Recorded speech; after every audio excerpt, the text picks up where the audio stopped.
Hello दोस्तों, मेरा नाम मोहित है और आप देख रहे हैं मोहित डिकोड्स। आज हम स्टार्ट करेंगे अपने सीएसएस की वेब सीरीज। पहला दिन है तो पहले दिन पे हम स्टार्ट कर रहे हैं इंट्रोडक्शन सीएसएस का, कि सीएसएस क्या होती है, सीएसएस कैसे एचटीएमएल के साथ वर्क करती है, इसका बेसिक सिंटैक्स क्या होगा, स्ट्रक्चर क्या होगा और ये इनलाइन और इंटरनल और एक्सटर्नल सीएसएस में क्या डिफरेंस है। ये 3-4 टॉपिक पर इंट्रोडक्शन लेंगे आज सीएसएस के बारे में। सीएसएस है क्या, जैसे कि आप सभी ने मेरा पुराना वेब लेक्चर देख रहे होंगे एचटीएमएल। अगर बेसिक रिक्वायरमेंट देखें सीएसएस सीखने के लिए तो आपको एचटीएमएल आना चाहिए। अगर आपको एचटीएमएल आता है या फिर एचटीएमएल की आपको बेसिक नॉलेज है तो आप सीएसएस का लेक्चर भी नॉर्मली स्टार्ट कर सकते हैं पैरेलली एचटीएमएल के साथ साथ। तो फिर स्टार्ट करते हैं सीएसएस की डेफिनेशन के साथ। CSS is cascading style sheet. CSS is a language which is used to paint your HTML code. Like कोई भी कोड है जो बेसिक स्ट्रक्चर बनाता है, जब फॉर एग्जांपल HTML एक नॉर्मल लैंग्वेज थी, हाइपरटेक्स्ट मार्कअप लैंग्वेज, जो सिर्फ आपके लिखने के काम आती है, कोई भी चीज डिस्प्ले करने के काम आती है। पर वो उसमें ना कुछ अच्छा नहीं दिखता, दिखता तो है वो HTML का कोड सब कुछ दिखता है, पर वो एक लुक एंड फील अच्छा नहीं आता, अपने आप को दिखने में अच्छा नहीं लगता। कुछ कलर्स नहीं होते, कुछ एनिमेशन नहीं होते। फॉर एग्जांपल कि कोई H1 टैग है, उसमें हम कुछ भी लिख रहे हैं तो कलरफुल नहीं होगा। जैसे हम ब्लू कलर चाहिए तो HTML इसको ब्लू कलर नहीं कर सकता, इसके लिए आपको CSS की जरूरत पड़ेगी ही पड़ेगी। CSS इज वेरी यूजफुल कि अगर कोई भी आप घर बनवाते हैं तो घर तो आप HTML के थ्रू बना सकते हैं और उस घर में कलर भरेगा CSS। ये लाइव एग्जांपल है, जो पेंटिंग आप करते हैं वो CSS से ही होगा, जो भी कुछ होगा। तो पहले स्टार्ट करते हैं बेसिक सिंटैक्स और स्ट्रक्चर क्या होता है।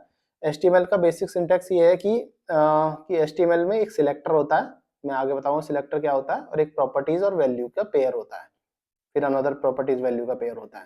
ये बेसिक स्ट्रक्चर है, कोई पूछेगा तो आप ये बता सकते हैं selector, with in selector property और वैल्यू का बेसिक पेयर मिलेगा आपको इसके अंदर। तो स्टार्ट करने से पहले तो कोडिंग पे जाने से पहले मैं आपको बता देता हूँ कि इस वेब सीरीज के भी सारे लेक्चर के लिए मैंने अपना गिटहब पे एक फोल्डर स्ट्रक्चर कर लिया, CSS ट्यूटोरियल नोट्स। अभी इसमें कुछ नहीं है, रीडमी फाइल है ओनली। तो इसमें जो भी हम डेली डे बाय डे पढ़ेंगे तो सीधा इसमें मैं अपना कोड पुश कर दिया करूंगा, तो आप इसमें देख के अपने आप को रिवाइज कर लिया करेंगे। और बेसिकली HTML की तरह ही मैं इसमें भी पढ़ाऊंगा और आपको एक कुछ ना कुछ होमवर्क भी दिया करूंगा, जिससे आप जो है नॉर्मल अपने भी रिवाइज करेंगे और समझ आ जाएगा CSS क्या होता है। तो ठीक है, CSS का पहला लेक्चर में हम आपको नॉर्मली CSS सिखाएंगे और इसमें ये भी सिखाएंगे इनलाइन, इंटरनल और एक्सटर्नल CSS में क्या डिफरेंस है, और बेसिक सिंटैक्स जो मैंने भी बताया इसको भी लिख के दिखाएंगे। चलो चलो चलते हैं अपने VS कोड पर। VS कोड पर अभी कुछ नहीं है, अभी इसमें बना देते हैं एक फाइल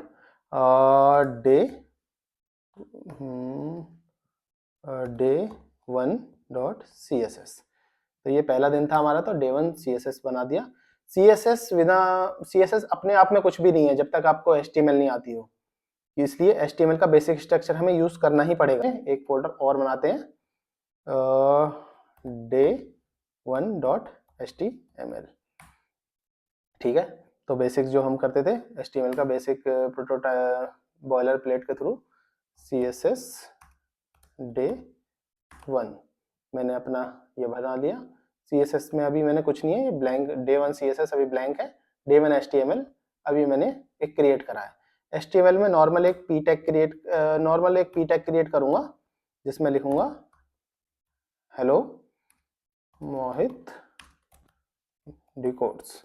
तो अभी मैंने नॉर्मल एक p टैग बनाया है, अभी मैं इसी p टैग से आपको समझाऊंगा। पहले इसको रन कर लेता हूँ। रन करने के लिए वही अपना लाइव सर्वर को ओपन करना है। लाइव सर्वर ओपन करके हम देख लेंगे कि हेलो मोहित डिकोड्स आ गया है। तो ठीक है, अभी हम इसको तीनों से करके देखते हैं। पहले देखते हैं इनलाइन CSS। तो इनलाइन CSS में क्या करते थे, स्टाइल, कलर और इसमें ब्लू कलर रख लेते हैं। तो ये है इनलाइन CSS। इनलाइन CSS में सेम ही लाइन में जहां पे HTML लिखी है उसी लाइन में हम CSS लिखते हैं। तो इसको देख लेते हैं, इसको क्या है, तो ये ब्लू कलर आ गया है। तो अभी हम इनलाइन CSS आप जान चुके हैं कि विद इन सेम लाइन में ही CSS लिखी जाती है, उसी को इनलाइन CSS कहते हैं। तो इनलाइन CSS। अब हम जाते हैं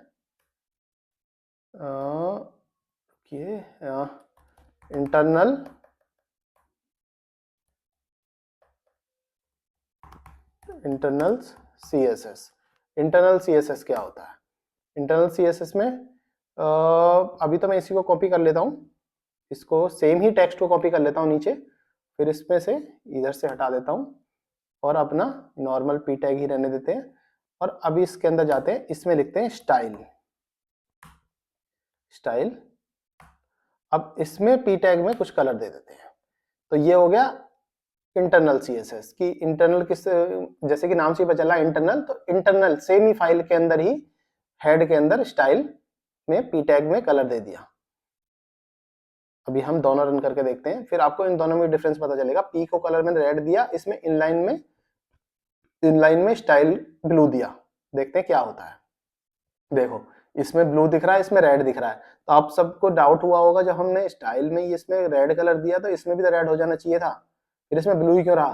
क्योंकि जो इनलाइन CSS है उसकी प्रायोरिटी ज्यादा होती है इंटरनल से, तो इसलिए इंटरनल इनलाइन का ज्यादा प्रायोरिटी मानी जाती है। बेसिकली ये यूज नहीं होती बड़े प्रोजेक्ट में, ना ये यूज होती ना बड़े प्रोजेक्ट में ये यूज होती। जो हम थर्ड वाली सिखाएंगे ना, उसी को ही ज्यादा यूज होता है एक्सटर्नल CSS हर जगह। क्योंकि एक्सटर्नल CSS की क्योंकि हर बार आप बड़े बड़े बिग प्रोजेक्ट है, मोर देन HTML फाइल है, तो हर बार हर एक फाइल में जाके चेंज नहीं करेंगे, तो एक कॉमन CSS लिख देंगे, उसी में से सारी चीजें उठाएंगे। तो एक्सटर्नल CSS ही आपको बेसिकली याद रखनी है। ये भी आना चाहिए इनलाइन क्या है और इंटरनल क्या है। इसमें भी कमेंट लिख देते हैं, इंटरनल CSS। ठीक है, एक्सटर्नल CSS में सिंपल मुझे ये p टैग कॉपी करना है और यहाँ पे सिंपल ये p टैग रख देना है। रेड की जगह कुछ और कलर रख देते हैं जो आपको समझ आए। ग्रीन रख लेते हैं, ग्रीन कलर। तो ग्रीन कलर मैंने यहाँ कर लिया और यहाँ पे डे 1 का ये कर लिया, और यहाँ पे बस हमें इंपोर्ट करना है। तो लिंक यहाँ पे नाम चेंज कर दो, डे 1 CSS।